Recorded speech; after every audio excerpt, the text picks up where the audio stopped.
Good day mga bro, another tips kay Tips Brother. Simple tips natin gagawin yung problema nitong makinan to.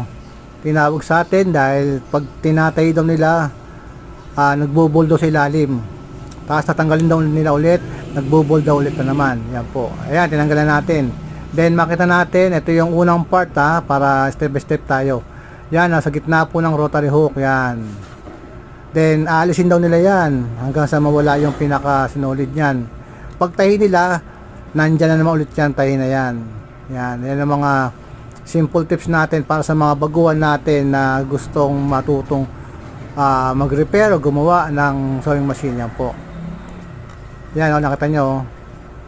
Kahit alis nila yan, pero yung gitna niyan, meron pa pong sinulid yan sa gitna, nakabuhol.